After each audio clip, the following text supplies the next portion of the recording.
అలాగే మన ఇప్పుడైతే ఈ హీరో పక్కన యాక్ట్ చేయాలి, ఈ హీరోతో వర్క్ చేయాలని చెప్పేసి ఏమైనా ఉందా?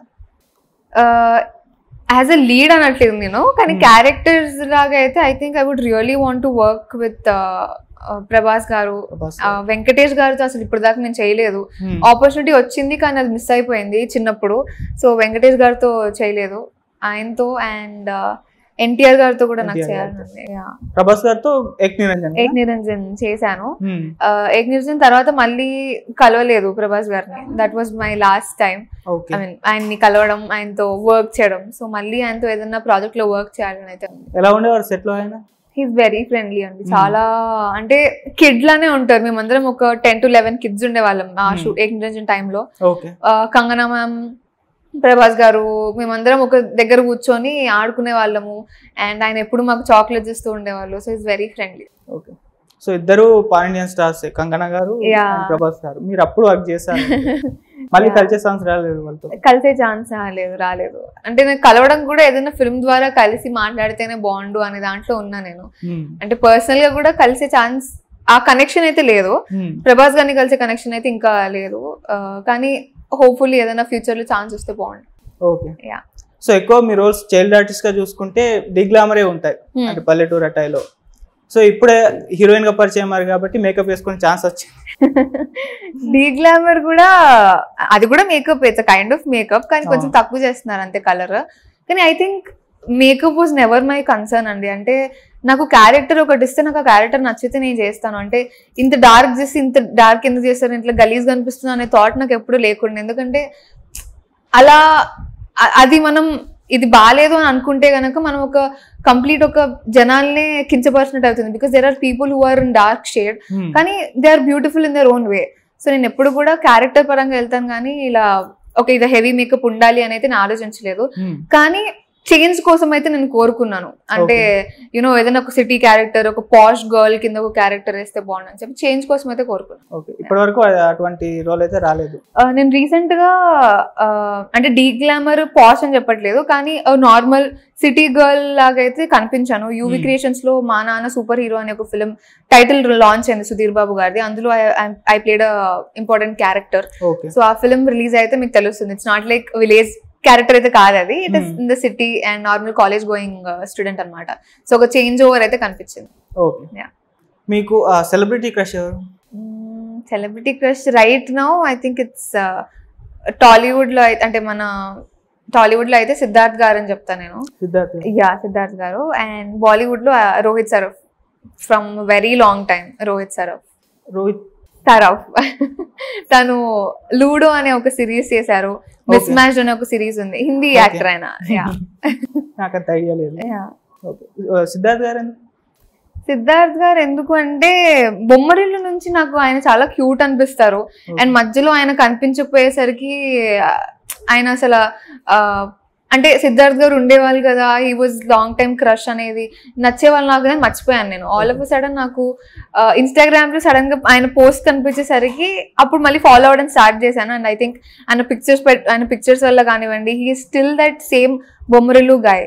చూస్తే గనక ఎక్కడ కూడా నాకు ఏజ్డ్ పర్సన్ లా అనిపించట్లేదు. ఆయన మెయింటెనెన్స్ కానివ్వండి, ద వే ఆయన మాట్లాడే విధానం కానివ్వండి, I think I love everything about him. మా అమ్మ కూడా నన్ను చిన్నప్పటి నుంచి సిద్ధార్థ్ లా ఉన్నారు అని చెప్తూ, మిమ్మల్ని చూస్తే ఎవరోలా ఉన్నారు కానీ ఐఎమ్ నాట్ షూర్ ఎవరు అని. But I'm not kidding. మీరు ఎవరో లాగా అయితే ఉన్నారు, బట్ ఐఎమ్ నాట్ షూర్ ఎవరు అనేది. You look like that small kid. Small kid. మీరు కూడా మిమ్మల్ని కూడా కిడ్ నన్ను కిడ్ అనకూడదు, మీరు హీరోయిన్ అయిపోయారు కదా. ఓకే, ఇప్పుడు ఏమన్నా మరి కిడ్ కాదు కాబట్టి ప్రపోజల్స్ ఏమన్నా వస్తున్నాయా? మేబీ కిడ్ అని అందరూ ఊహిస్తున్నారు కాబట్టి ఎవరు చెప్పట్లేదేమో వచ్చి, అరే ఇదేంటి ఇంకా నిబ్బిలానే ఉంది అని చెప్పి చాలా మంది లైట్ తీసుకుంటారేమో, డోంట్ నో. అంటే ఇన్స్టాగ్రామ్ లో మెసేజెస్ వస్తాయండి, కానీ ఎవరు ఇప్పుడు దాకైతే వచ్చి అప్రోచ్ అయితే చేయలేదు. మనం కొంచెం అలాంటి వాటికి దూరంగానే ఉంటాం, అలానే మెయింటైన్ కూడా చేస్తాం. అలాంటివి నాకు నచ్చదు అని చెప్పి కొంచెం స్ట్రిక్ట్ గానే ఉంటాం ఆ విషయంలో. కానీ ఐ అప్రిషియేట్ లెటర్స్ కానివ్వండి, లేకపోతే కొన్ని నేను ముందు ఇంటర్వ్యూలో చెప్పాను అనమాట, నాకు లెటర్స్ అని ఇలాంటి చాలా ఇష్టం. అంటే ఒక ఆయన నిజంగానే దాన్ని సీరియస్ గా తీసుకొని ఒక పేపర్ లో లెటర్ రాసి నాకు ఇవ్వలేక జీమెయిల్ లో పంపించారు అది. సో ఐఎమ్ లైక్ ఓకే, నాకు చాలా బాగా అనిపించింది, కానీ unfortunately I can't accept everything. అంటే లెటర్స్ ని ఇష్టపడతారు అన్నమాట. అంటే లెటర్స్ రాసే మనుషుల్ని ఇష్టపడాలంటే లెటర్ లో ఏదో ఒక మ్యాజిక్ ఉండాలి, ఆ మనిషి నాకు తెలిసి ఉండాలి, ఆ మనిషితో ట్రావెల్ చేయాలి. అండ్ లవ్ అనేది చిన్న విషయం కాదు కదండి. అంటే ఇప్పుడులో చాలా చిన్న విషయం అయిపోయింది అనుకుంటున్నా. చాలా ఈజీగా లవ్ లో పడిపోతున్నారు, 1 month అయిపోయాక బ్రేకప్ చెప్తున్నారు. కానీ I'm that old school when it comes to love. Maybe interview తర్వాత లెటర్స్ అన్ని ఒక క్యూలో ఉంటాయేమో మీ ఇంటి ముందర. కానీ అంత కష్టపడి రాయొద్దని కూడా చెప్తాను, ఎందుకంటే మనిషి కూర్చొని మాట్లాడి ఒక అట్లీస్ట్ ఒక ట్రావెల్ చేసేంత వరకు లవ్ లో పడడం అనేది చాలా కష్టం. So I think that is very, మీరు ఎంత లెటర్స్ రాసినా ఐ థింక్ కలిసిన తర్వాత మనం మాట్లాడిన తర్వాత ఒక బాండ్ పెరిగిన తర్వాత లెటర్స్ ఆర్ ఫైన్. ఓకే. ఇప్పుడు మూవీ విషయానికి వస్తే లొకేషన్స్ చూసుకుంటే మొత్తం పల్లెటూరు కదా, ఎక్కడ తీసారు అదంతా? నీలవంచ అనే ఒక కంప్లీట్ రిమోట్ ఏరియా అది. అక్కడ ఏంటి అంటే అసలు సిగ్నల్స్ కూడా లేవు. రాజన్న చేసిన టైమ్స్ లో అయితే కొన్ని సిగ్నల్స్ ఉన్న చోట, లేకపోతే ఎక్కువ మనుషులు ఉన్న చోట చేసాము. అది మహబూబాబాద్ లోపలికి వెళ్తే ఆ గ్రామం ఉంటుంది చిన్నది, కంబాలపల్లి ఆ సైడ్ వస్తుంది అనమాట. అక్కడ మాకు మహబూబాబాద్ నుంచి అక్కడికి వెళ్ళడానికి 1.5 hours పట్టేది ఆల్మోస్ట్ ట్రావెల్ చేయడానికి. ఇంకా సిగ్నల్స్ లేవు, ఫోన్స్ బంద్ కంప్లీట్లీ. ఇంకా మాకేంటి అంటే అక్కడున్న ప్రజలతోనే స్పెండ్ చేసేవాళ్ళం టైం అంతా కూడా. And that to limited people ఉండేవాళ్ళు, లైక్ ఒక 30 వేసుకోండి, 30 ఫ్యామిలీస్ అనుకోండి, అంతే ఉండేవాళ్ళు. ఇంకా అసలు ఎక్కువ జనాలు కూడా ఉండేవాళ్ళు కాదు. కానీ ఫిల్మ్ షూటింగ్ జరుగుతుంది అని తెలుసుకొని చాలా మంది ట్రావెల్ చేసి రావడం జరిగింది. గుర్తుపట్టేవారు మిమ్మల్ని? అంటే ట్రావెల్ చేసిన వాళ్ళు కూడా చాలా మంది రాజన్న అమ్మాయి వచ్చింది అని చెప్పుకుంటూ ట్రావెల్ చేశారు. అండ్ ఐ స్టిల్ రిమెంబర్ ఒక ఆవిడ 1 hour ఆల్మోస్ట్ బై వాక్ ఆవిడ ట్రావెల్ చేసుకుంటూ జస్ట్ నన్ను చూడడానికి వచ్చారు. నాతో ఫోటో కూడా దిగలేదు, ఏది అంటే మాట్లాడారు అంతే. బికాస్ వాళ్ళ దగ్గర స్మార్ట్ ఫోన్స్ అవేవి లేకపోయి ఉండొచ్చు. ఇప్పటికీ there are people without smart phones. So just నాతో కూర్చొని మాట్లాడడానికి, that too just 5 minutes talk కి ఆవిడ అంత నడుచుకుంటూ వచ్చారంటే ఐఎమ్ జస్ట్ బ్లోన్ అవే అనమాట. ఆ ప్రేమకి, ఆ అభిమానానికి ఇట్ వాస్ వెరీ ఓవర్వెల్మింగ్. అవును. సో ఏమైనా కాంప్లిమెంట్స్ వచ్చాయా మీకు? అంటే బెస్ట్ కాంప్లిమెంట్ మీ కెరీర్ లో ఇటువంటివి చూసినప్పుడు?